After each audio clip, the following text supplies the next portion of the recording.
Welcome back, everyone. This is our very special episode number 30 of Find Music, where we help you find artists you may not have heard of before, or music by artists you have heard that might not get enough recognition.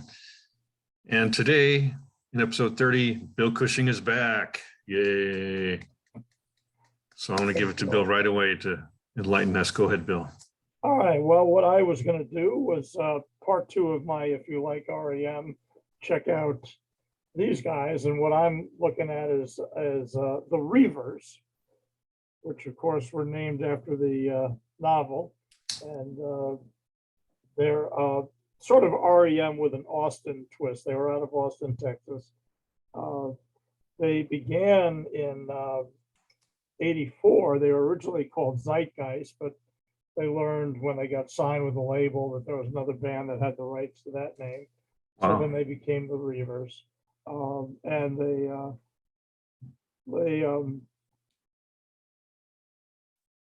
consisted of, and like REM, very minimalist, very, what would you call it?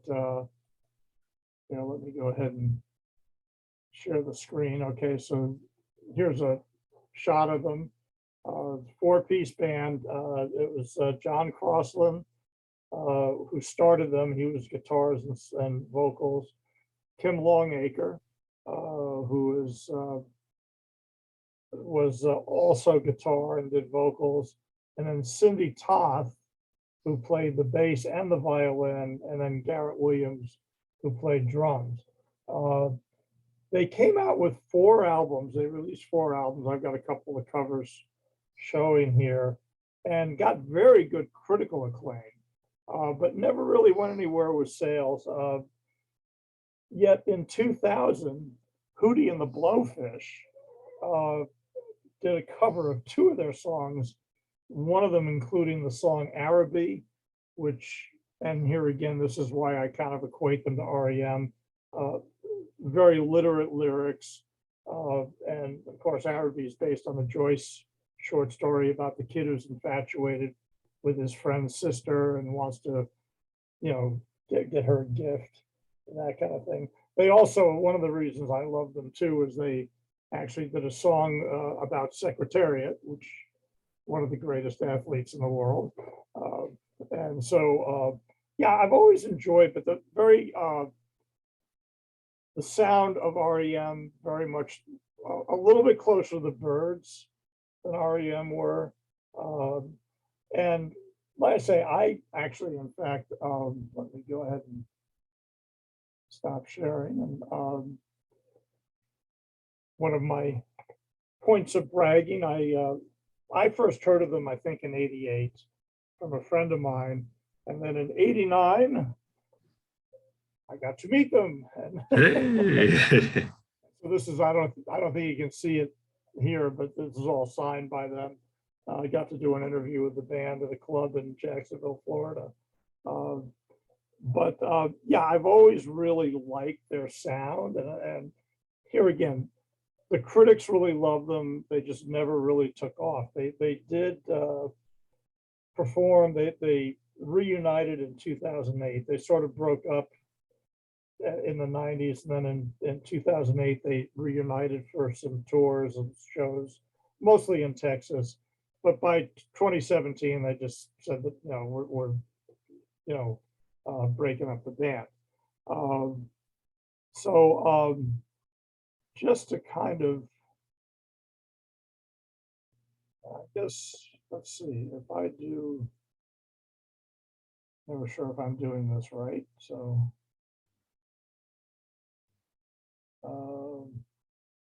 Well, let me do it this way. Okay. Just to give you an idea, this is just the very beginning of this song, End of the Day.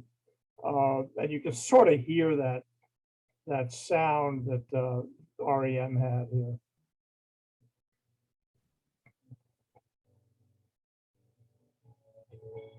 Is that coming through okay?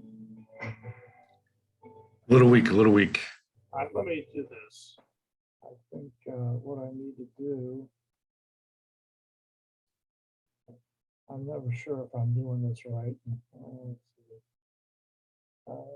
Same as system, I think that's. You know, I've taken a page from Fred Whitlock and I don't play snips anymore because Oh, we yeah. get into copyright trouble. But I Oh, don't think we got in trouble for what you just did. Not enough. let's see if this works a little better.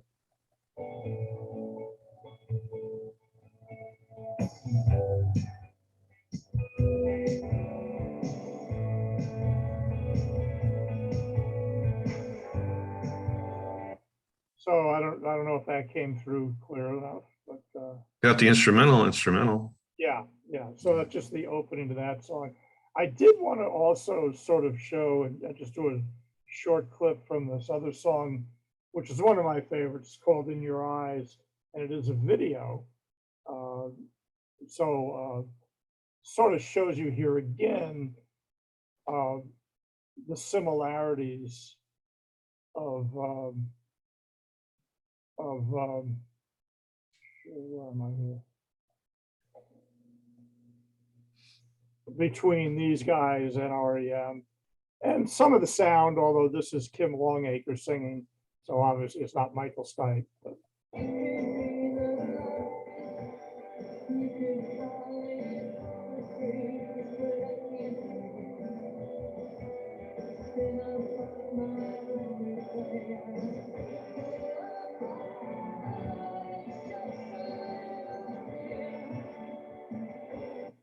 Anyway. Yeah, they're in the same wheelhouse except a female vocalist. Yeah, and John sang and Kim sang. They would go back and forth. John wrote most of the music, but yeah, they were very well recognized by people in the music business, in the industry. Like I say, Hootie and the Blowfish did a couple of covers of theirs, and the critics really loved them, but they just never went anywhere, unfortunately. So they couldn't stay together. But yeah, I've always been one of my favorite bands to listen to while I'm putzing around doing things. You know, it's just that sort of REM feel good type of stuff. So that's my contribution to that. Let me ask you a couple quick questions, if I may. I kind of ask these of Fred as well, because both of you have come up with groups that I've never heard of, but I'm a West Coaster. They're from Texas, is that right? Out of Austin, yeah. Yeah, so how did you discover them? Well, I had a good friend of mine and his wife was attending UT Austin. She was at the University of Texas there. And he would go down there and he would tell me, he says, man, the music scene down in Austin is every bit as good as what was going on at the time in Georgia. This is mid 80s, I guess. And like I say, he told me about him probably 88, maybe 87, but I think 88 was when he sort of said, you got to check these guys out. You'd love them. Oh, that's a special time in music, definitely. Yeah, it really was. I mean, you look at what was coming out of Georgia in those years, but Austin had a hell of a good music scene going on too. All right, thank you, Bill. And just remember, everyone, if you like REM, you might like the Reavers.